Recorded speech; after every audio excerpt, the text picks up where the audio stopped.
Nah, tidak bisa serta-merta, dan pengelolaan zakat itu contohnya ASN, itu semua diminta. Wajib sudah, langsung diambil. Nah, kita kan tidak tahu masing-masing ASN itu. Ya, mudah-mudahan yang lain itu juga memahami hal itu, sehingga tidak ada yang dikorbankan, tidak ada yang merasa dikorbankan. Assalamualaikum pemirsa, Kopi Time kembali menjumpai Anda untuk membahas dan mengupas tuntas tentang topik-topik yang menarik, khususnya di Kota Probolinggo. Pemirsa, DPRD Kota Probolinggo mempunyai 3 fungsi, yakni sebagai controlling, kemudian sebagai badan penganggaran, dan juga sebagai legislasi. Kita akan mengupas tuntas tentang fungsi dari DPRD dengan legislasinya, dengan fungsi sebagai legislasinya. Bersama kami telah hadir yakni Wakil Ketua DPRD Kota Probolinggo, Bapak Fernanda Zulkarnain. Assalamualaikum Pak. Waalaikumsalam warahmatullahi wabarakatuh. Apa kabar hari ini? Baik Mbak Tini.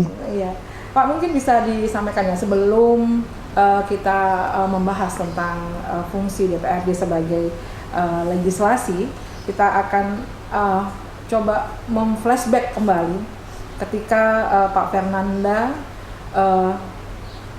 sebelumnya terpilih sebagai anggota DPR dan kemudian menjadi sebagai wakil ketua DPR itu seperti apa?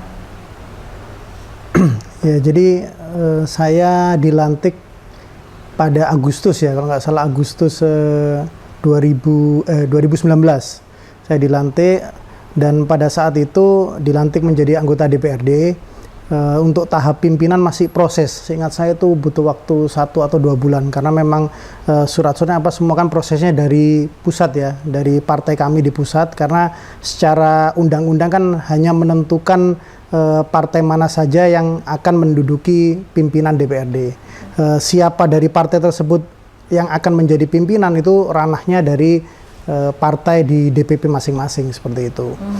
Pada saat itu Pak Fernanda melihat dinamika DPRD Kota Probolinggo itu seperti apa Pak sampai saat ini? Dinamikanya seperti apa? Ya, karena lembaga DPRD ini kan lembaga secara tidak langsung bagian dari pemerintahan, tapi kan yang berasal dari partai politik, dari lembaga politik. Jadi tentu saja dinamika itu pasti akan ada, gejolak itu pasti akan ada, karena setiap partai politik, setiap anggota DPRD yang menjadi perpanjangan tanganan partai pasti memiliki argumentasi atau perjuangan masing-masing, sehingga ya timbullah dinamika tersebut. Tapi menurut saya itu hal yang lumrah dan biasa ya, jadi tidak ada masalah dengan itu, harus saling menghargai kita. Kiranya ada yang perlu ditingkatkan nggak sih Pak dari dinamika di DPRD Kota Probolinggo dari periode yang sebelumnya dengan pada saat Pak Fernanda masuk itu? Saya tidak bisa berbicara panjang lebar tentang periode sebelumnya, karena kebetulan kan saya baru periode pertama ini mencalonkan pertama, dan alhamdulillah terpilih baru di periode ini, sehingga saya tidak bisa mengkomparasikan dinamika antara periode yang lalu dengan periode yang sekarang ini gitu. Tapi dinamika yang sekarang setelah 3 tahun ini menjabat, apakah masih standar atau seperti apa? Ya, saya kira standar-standar saja. Selalu ada dinamika, pasti ada. Jadi jangan sampai kita berharap di lembaga DPRD tidak ada dinamika, tidak ada perbedaan pendapat. Malah dengan begitu berarti DPRD itu seperti mati akhirnya. Karena harus ada perbedaan pendapat itu. Harus ada, karena kembali lagi kita adalah perpanjangan tangan masing-masing partai ya. Kita harus menghargai apa yang diperjuangkan oleh masing-masing partai ya. Tentunya ada partai yang ingin memperjuangkan apa di Kota Probolinggo, ada partai lain yang ingin memperjuangkan hal lain di Kota Probolinggo, itu pasti akan menjadi dinamika nantinya itu. Kita akan masuk ke fungsi dari DPRD. Ada 3 fungsi ya Pak ya, tadi saya sebutkan bahwa sebagai controlling, kemudian sebagai penganggaran, dan juga sebagai legislasi. Kemudian yang menjadi tolak ukur, dari peraturan daerah, dalam hal ini berarti DPRD sebagai fungsinya fungsi legislasi, itu apakah ada produktivitas ya dari DPRD untuk menciptakan sebuah perda? Ya, jadi begini, ini menurut saya pribadi Mbak Tini, menurut saya belum tentu benar pada saat tolak ukur DPRD itu adalah murni dari perda yang mereka buat. Nah, menurut saya itu kurang pas karena tidak serta-merta bahwa dengan jumlah banyaknya perda yang dibuat oleh DPRD itu menjadi tolak ukur utama bahwa keberhasilan atau produktivitas DPRD itu amat sangat tinggi. Itu tidak menjadi tolak ukur menurut saya. Karena kita juga punya tadi kan Mbak Tini bicara ada 3 poin itu. Nah, itu harus sejajar semuanya juga. Di satu sisi harus ada perda yang kita buat sesuai dengan kondisi kota yang ada. Di Kota Probolinggo kondisinya seperti apa? Perda apa yang ingin kita buat? Tidak kita membuat perda, tapi memastikan raperda awalnya sebelum jadi perda itu raperda inisiatif dari DPRD yang kita buat itu perdanya sesuai dan memang dibutuhkan oleh Kota Probolinggo. Itu yang paling penting. Jadi tidak serta-merta, oh ini kok tahun ini kita tidak ada perda, wah berarti kita gagal. Menurut saya tidak serta-merta seperti itu. Ada juga mungkin di daerah lain yang memaksakan untuk membuat perda sehingga banyak revisi-revisi nantinya. Sehingga molor perda itu. Semakin molor perda itu anggaran yang dibutuhkan akan semakin banyak. Tidak efektif jadinya walaupun nanti tetap muncul perda. Jadi tidak serta-merta tingginya perda yang dibuat oleh DPRD menjadi tolak ukur utama keberhasilan atau produktifnya DPRD atau tidak. Dan di periode saya ini amat sangat apa istilahnya ya, amat sangat apa ya, kalau saya boleh berkata itu ya karena ada pandemi. Nah ini kita punya tantangan yang lebih menurut saya dari periode yang sebelumnya. Dengan adanya pandemi yang berkepanjangan, kita tidak boleh bertatap muka. Tentunya salah satu tahapan-tahapan pembuatan perda adanya uji publik. Yang kita harus mengundang stakeholder yang ada datang berdiskusi dengan kita sebelum perda itu disahkan. Nah, kemarin sudah 2 tahun kita ada pandemi, tidak boleh ada tatap muka. Sehingga di situ kita menjadi menjadi tantangan tersendiri buat kita. Bagaimana efektivitas DPRD tetap baik tanpa mengurangi tugas-tugas yang kita miliki. Gitu. Selama 2 tahun terserang pandemi ini ya Pak ya, kita harus mengurangi aktivitas dan mengurangi pertemuan ya untuk melakukan uji publik tentang perda tersebut. Itu apakah artinya akan ada penurunan efektivitas atau produktivitas dari perda yang dibuat sama DPRD oleh DPRD maksudnya? Kalau produktivitas tidak akan turun ya, cuman menjadi molor akhirnya. Yang harusnya kita sahkan, kita targetnya selesai pada 2021 lalu karena adanya pandemi sehingga ini dibuat. Kita punya 3 masa sidang kan, dalam 1 tahun DPRD punya 3 masa sidang. Nah, kita selalu punya target, perda ini kita masukkan di masa sidang ini, selesai di masa sidang ini. Perda yang ini rencana kita masukkan di masa sidang berikutnya, selesai di masa sidang berikutnya. Lah itu menjadi molor. Ada beberapa memang yang molor dengan itu. Nah, tahun ini kita mengebut kembali karena memang di tahun lalu banyak yang molor karena adanya pandemi itu. Sehingga di tahun ini, contohnya masa sidang ini kalau saya tidak salah, inisiatif kita saja sudah ada 4. Perda inisiatif kita ada 4, belum yang eksekutif. Kita ada tentang disabilitas itu. Terus kita juga ada tentang industri kreatif juga.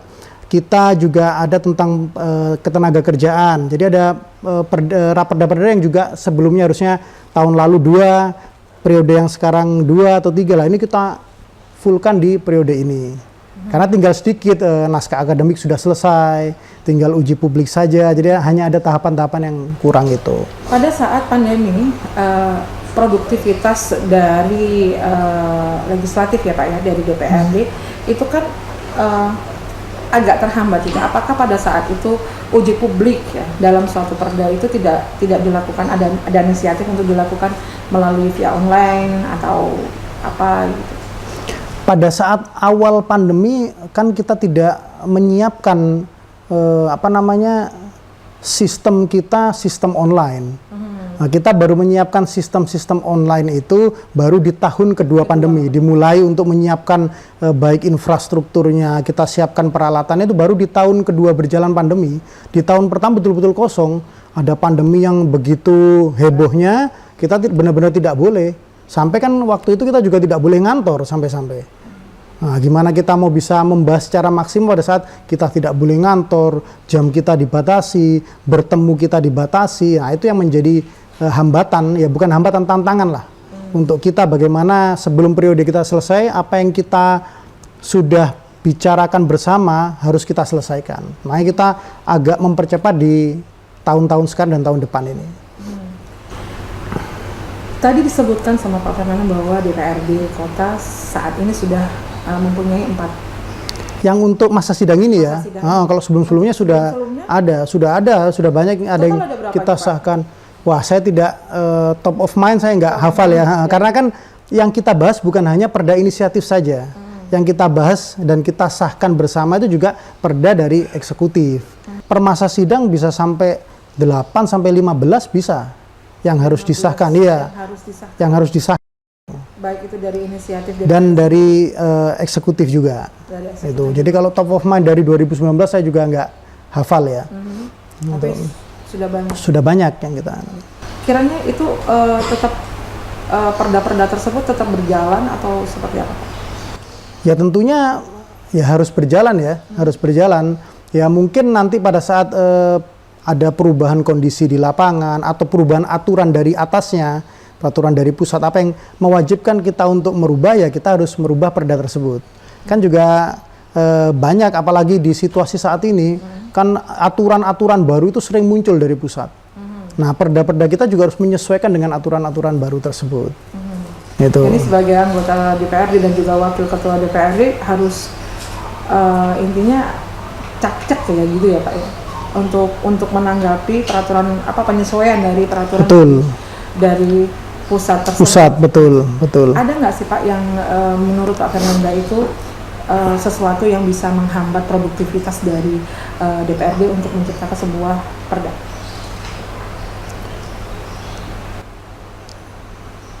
Sebenarnya bukan menghambat, tapi perbedaan sudut pandang masing-masing anggota DPRD itu kan selalu ada. Dengan perda-perda, isinya perda-perda yang dibuat itu selalu ada perdebatan ya pastinya. Lah itu yang bisa membuat panjang. Di satu sisi ada teman-teman yang tidak setuju dengan ini, tidak setuju dengan sebagian konteks isinya dari raperda tersebut. Ada yang setuju, lah itu yang menjadi dinamika di pembuatan perda tersebut. Pemirsa, sebelum kita melanjutkan perbincangan kita untuk membahas tentang fungsi DPRD sebagai legislasi, terlebih dahulu kita saksikan momen di mana Bapak Fernanda selaku Wakil Ketua DPRD Kota Probolinggo saat memimpin sidang paripurna.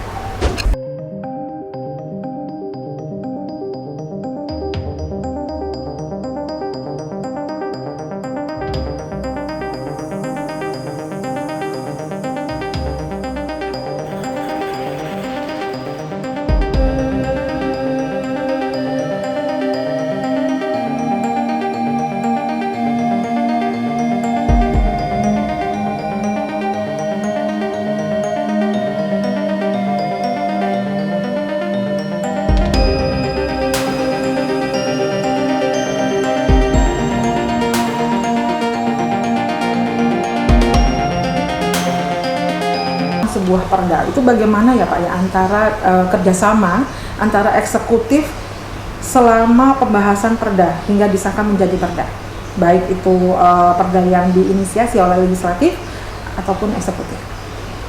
Ya tentunya pada saat pembahasan itu kan pasti akan ada undangan kan dari DPRD kepada OPD terkait yang nanti membawai perda tersebut. Undangan dibahas bersama. Apa plus minusnya, konten per konten, nanti juga ada dari pihak ketiga dari universitas yang kita bekerja sama. Nah itu yang nanti diolah bersama tentunya. Jadi tidak bisa murni dari DPRD sendiri, semua tetap dibicarakan baik dengan OPD terkait, dengan pihak ketiga universitas dan dengan DPRD itu sendiri. Adakah momen ketika pembahasan dari perda bersama eksekutif itu yang berjalan sangat alot bahkan sampai tertunda? Jadi sebenarnya kalau seperti itu ya, karena pembuatan perda ini dari salah satu AKD di lembaga DPRD, namanya Bapemperda. Nah Bapemperda itu saya tidak pimpinan ini tidak ikut di Bapemperda. Ada perwakilan dari masing-masing fraksi di dalam Bapemperda itu. Nah, itu yang nanti membahas tentang raperda tersebut dengan eksekutif maupun dengan internal.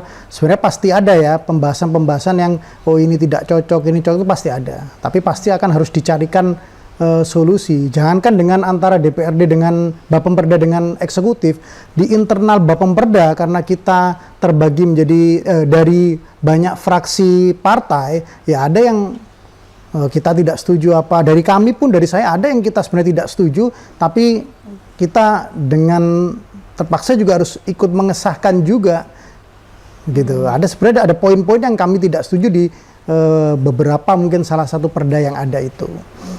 Ya, itu salah satu dinamikanya. Dinamikanya di sana ya Pak. Betul. Sebenarnya pembahasan perda itu bukan hanya alotnya bukan ketika berhadapan dengan eksekutif ya, tapi di kalangan Bapemperda sendiri itu juga bukan terkesan ya, memang kadang berlangsung alot. Terkadang banyak pemikiran-pemikiran betul yang ada di sana. Betul sekali. Oh gitu, baik Pak. Nah di penghujung tahun 2022 sudah ada berapa perda yang dihasilkan oleh Pak Fernanda dengan kawan-kawan?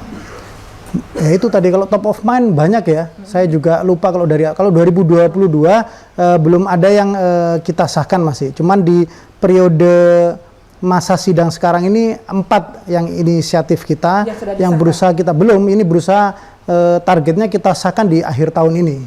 Berarti ini masih dalam pembahasan? Masih dalam pembahasan. Ada yang sudah selesai uji publiknya, ada yang tinggal uji publik, naskah akademik sudah selesai. Karena naskah akademik itu juga pada saat kerjasama antara DPRD dengan universitas membuat naskah akademik itu tidak langsung selesai terus di-okekan.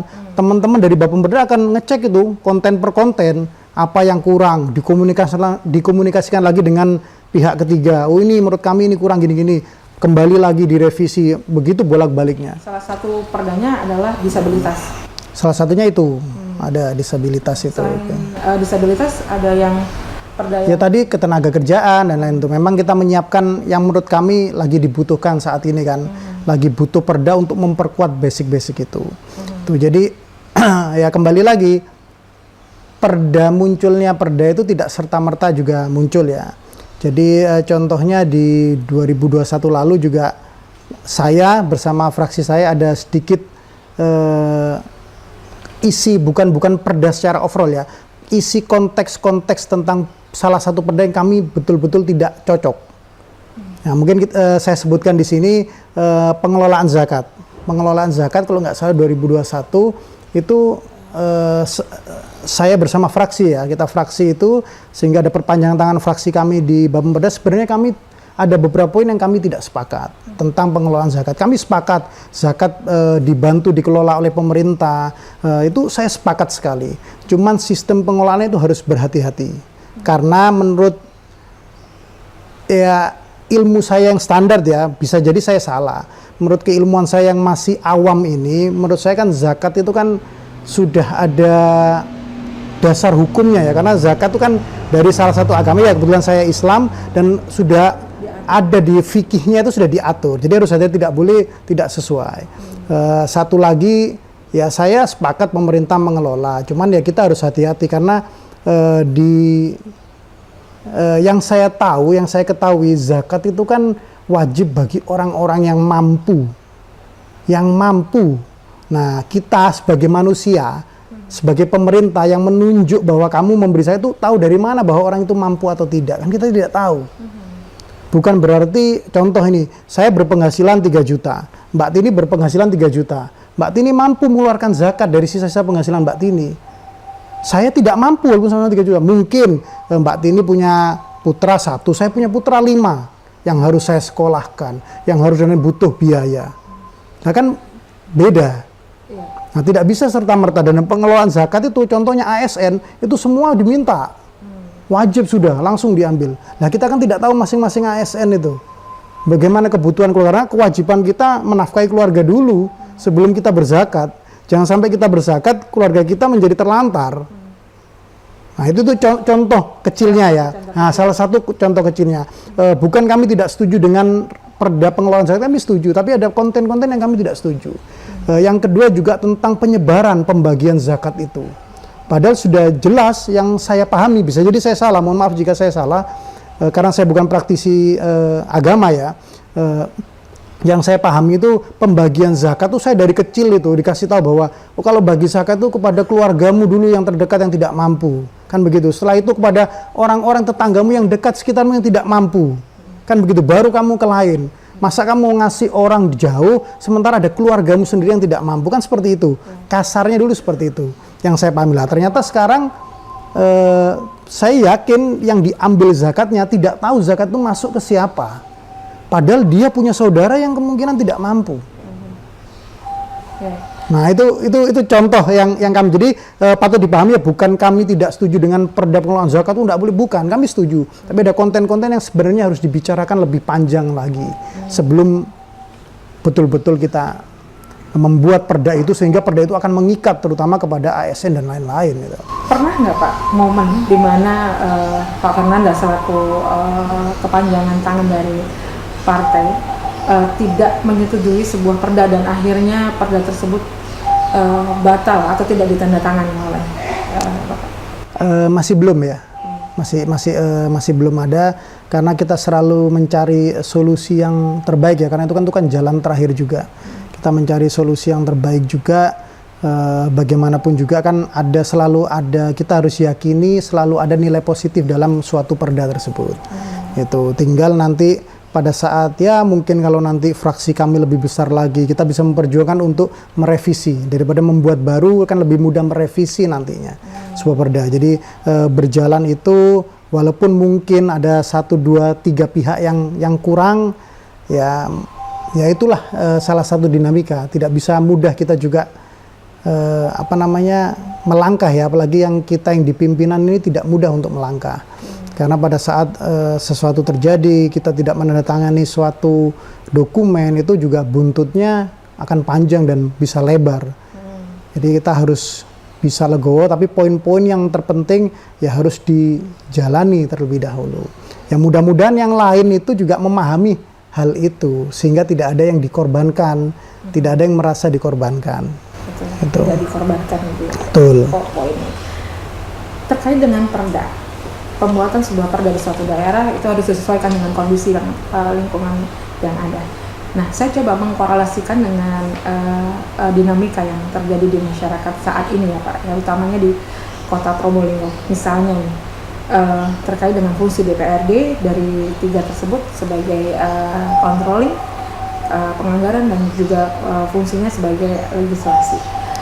Topik yang sedang hangat di masyarakat Kota Probolinggo saat ini adalah tentang ditutupnya sebuah tempat yang menurut masyarakat cukup menarik ya Pak, yaitu Museum Rasulullah.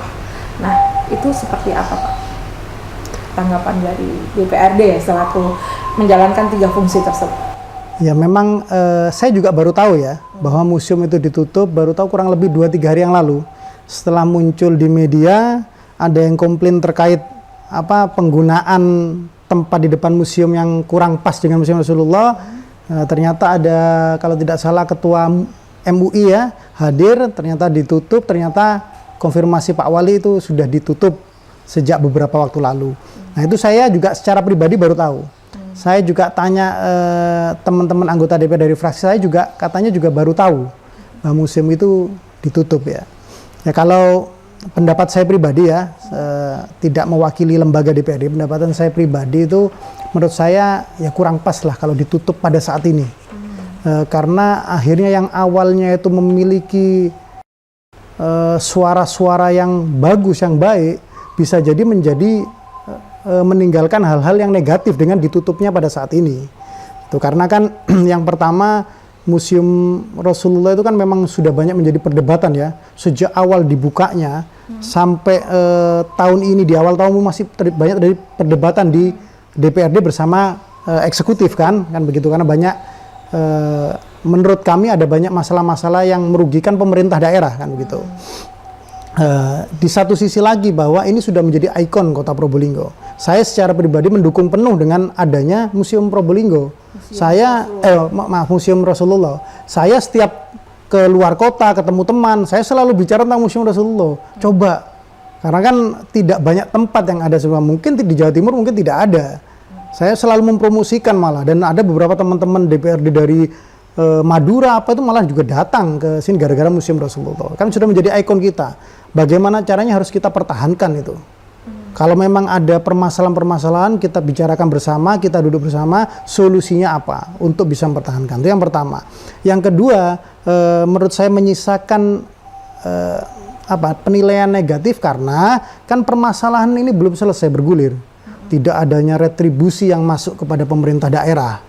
Itu fungsinya sebagai fungsi kita ya pengawasan dan anggaran. Kita kan juga ingin memperjuangkan bahwa bagaimana PAD kita naik, bertambah kan pendapatan asli daerah kita di satu sisi. Itu yang kita perjuangkan, sementara uang yang sudah dikeluarkan, APBD yang sudah dikeluarkan untuk pembangunan Museum Rasulullah juga tidak sedikit. Banyak. Sementara PAD belum kita dapatkan. Nah, kemarin terus sama teman-teman dibicarakan dengan OPD terkait, sampai terakhir timbul keputusan bersama bahwa OPD berjanji untuk berikutnya, itu pada pertengahan tahun ya, perjanjian berikutnya akan menyesuaikan, minta pihak ketiga untuk membayar retribusi itu. Awalnya kan tidak ada, karena alasannya OPD, pihak ketiga belum untung, belum BEP, menunggu BEP. Tapi kita tanya BEP-nya sampai kapan, proyeksi BEP tidak jelas juga, harusnya kan ada proyeksi. Oh ya 1 tahun begini yang tidak jelas juga. Sampai kemarin deal kan sampai BPK sempat muncul tuh, walaupun ada ralat, tapi ada dari BPK awalnya kan harusnya ada poin-poin kan, gitu. Jadi udah ada kesepakatan bersama bahwa ya Pak, akhir ini akan kita minta ke pihak ketiga. Gitu. Nah, kita sudah senang Museum Rasulullah ada, tapi PAD akan kita dapatkan. Nah itu kan dari rapat terakhir DPRD dengan OPD itu, dengan eksekutif. Nah itu ternyata ada berita seperti itu, jadi kan menyisakan hal yang kurang pas ya kalau harus ditutup sekarang.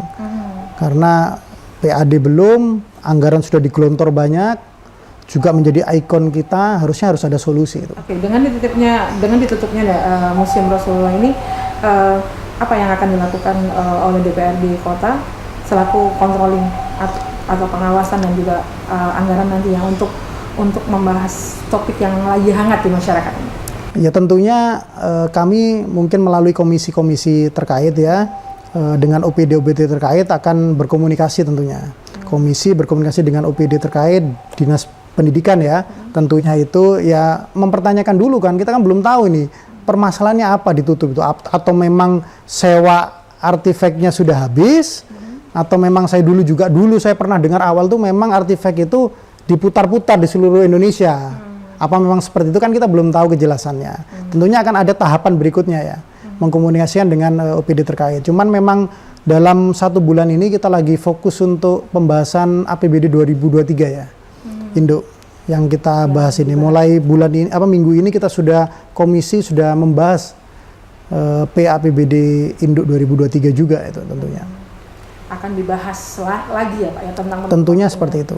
Oke, Pak, terakhir nih harapannya Pak Fernanda di penghujung masa jabatannya, kalau tidak salah, pada kawan-kawan DPRD agar fungsi legislasi di DPRD Kota Probolinggo ini mengalami tren yang positif. Pesannya? Ya kalau saya pribadi kembali lagi mindset saya bukan banyak-banyakan mengeluarkan perda ya. Tapi bagaimana perda yang sudah dibuat, yang timbul, terutama dari inisiasi DPRD itu bisa betul-betul bermanfaat untuk masyarakat, bisa betul-betul mengurangi permasalahan-permasalahan ada yang di masyarakat. Jadi saya tidak menilai jumlah perda yang dibuat, tapi tujuan perda itu harus betul-betul bisa mengena dan dirasakan oleh masyarakat. Itu saja kalau menurut saya. Jadi lebih ke depan mudah-mudahan kita bisa di DPRD lebih kompak juga, kita memilah mana yang memang betul-betul kita butuhkan untuk pembuatan perda, mana yang tidak. Itu saja. Kalau tadi kita sangat serius ya Pak ya, membahas fungsi DPRD selaku badan controlling, kemudian sebagai penganggaran dan juga sebagai legislasi. Tapi saat ini nih, mumpung saya ketemu dengan seorang Wakil Ketua DPRD Kota Probolinggo, Bapak Fernandes Zulkarnain. Kita akan coba ada questioning vote, di mana Pak Fernandes akan menjawab pertanyaan saya secara cepat. Oh, ini main-main nggak bisa saya ini main-main. Dicoba, oke ya Pak ya? Oke. Baik ya Pak ya. Silahkan memilih. Contoh dulu, contohnya kayak apa? Nah, silahkan memilih apa yang akan saya sebutkan. Oh, milih satu gitu. Ya, Oh. milih satu. Tanpa alasan, hanya memilih saja. Kita mulai ya Pak. Sepak bola atau tenis? Sepak bola, Bisnis atau bertani? bisnis, Kafe atau pabrik kayu? kafe atau apa? Pabrik kayu. Apa? Pabrik kayu. Oh, pabrik kayu. Pabrik kayu. Kunjungan kerja atau menemui konstituen? Menemui konstituen. Legislatif 2024 atau pemilihan wali kota dan wakil wali kota? Wah, itu sulit itu. Karena Harus dijawab. Legislatif 2024 atau pemilihan wali kota legislatif 2024. hijau atau kuning? Kuning, PKB atau PDI Perjuangan? Golkar, PKB atau PDI Perjuangan? Golkar, Gak bisa dong Pak, kan ada dua, PKB atau PDI Perjuangan. Golkar, Masih tetap Golkar. Golkar, Wali kota atau wakil wali kota? wali kota. Terima kasih.